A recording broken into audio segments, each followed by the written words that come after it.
Harp technology एक ऐसी technology कि जिसकी मदद से हम मौसम को कंट्रोल कर सकते हैं। कहाँ बारिश करानी है, कहाँ गर्मी लानी है, इसको आसानी से कंट्रोल किया जा सकता है। यही नहीं बल्कि ये टेक्नोलॉजी अर्थक्वेक को लाने में भी मददगार साबित हो सकती है। मेरा नाम है दानिश और आप देख रहे हैं फॉक्सर एक्स।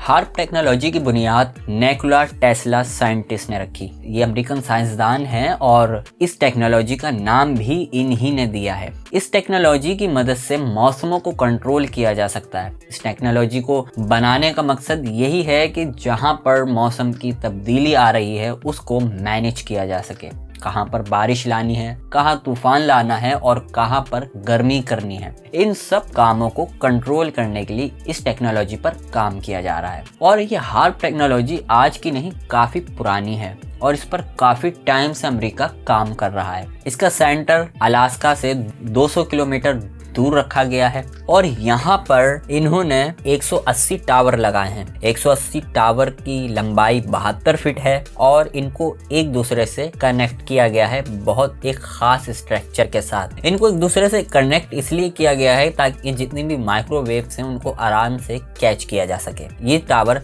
36 मिलियन वॉट्स एनर्जी को पैदा करते हैं और इसको खला में भेजने की सलाहियत रखते हैं। यही नहीं बल्कि ये खास मकाम पर इस वेव को छोड़ते हैं और फिर वहां से काम शुरू होता है। कहा जाता है कि 72,000 रेडियो स्टेशन की एनर्जी के बराबर है। ये इतनी पावरफुल एनर्जी है कि इसकी मदद से आप आसमान पर आसानी से तूफानी बादलों को पैदा कर सकते हैं, ज्यादा बारिश भी करवा सकते हैं। यही नहीं बल्कि इन वेव्स के थ्रू आप अर्थक्वेक को भी लाने की सलाहियत आप रख सकते हैं। ये सारा कंट्रोल अमेरिका संभालता है और इस टेक्नोलॉजी पर अमेरिका काम कर रहा है। हार्प टेक्नोलॉजी बनाने का मकसद यही था कि मौसमों को कंट्रोल किया जाए और आज के दौर में इसको काफी हद तक कंट्रोल किया जा चुका है। आपने कहीं ऐसे इलाकों को देखा होगा कि जहां पर बारिश नहीं हुआ करती थी लेकिन आज वहां पर बारिश दिखाई दे रही है। इन रेस को बहुत हाई फ्रीक्वेंसी के साथ खला में भेजा जाता है और फिर उसके बाद जहां पर बारिश करानी होती है वहां उनका रुख मोड़ दिया जाता है। जहां पर गर्मी लानी होती है वहां पर इनकी फ्रीक्वेंसी को बढ़ा दिया जाता है और ये इतनी ताकतवर रेज होती है कि अगर ये किसी ग्लेशियर के इलाके में या जहां पर ग्लेशियर्स हैं वहां पर जब ये पड़ती हैं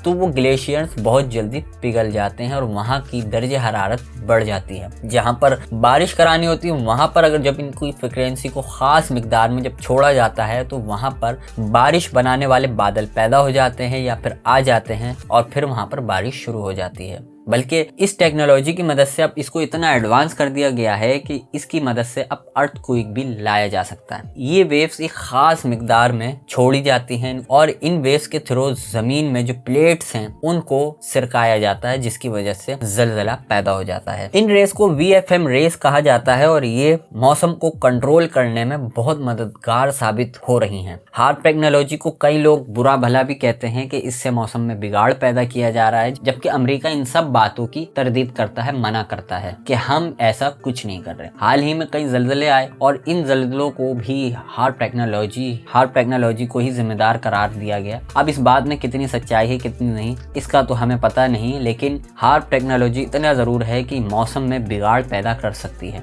ये अर्थक्वेक भी ला सकती है, ये बारिश भी बरसा सकती है और गर्मी और दर्जे हरारत को भी बढ़ा सकती है। तो ये थी एक छोटी सी वीडियो हार्प टेक्नोलॉजी के हवाले से। आपको ये वीडियो कैसी लगी ज़रूर कमेंट्स में बताइएगा। वीडियो अच्छी लगी है तो इसको लाइक कीजिए, हमारे चैनल को सब्सक्राइब कीजिए। मैं मिलूंगा फिर एक नई टेक्नोलॉजी से रिलेटेड वीडियो के साथ, तब तक के लिए अल्लाह हाफिज़।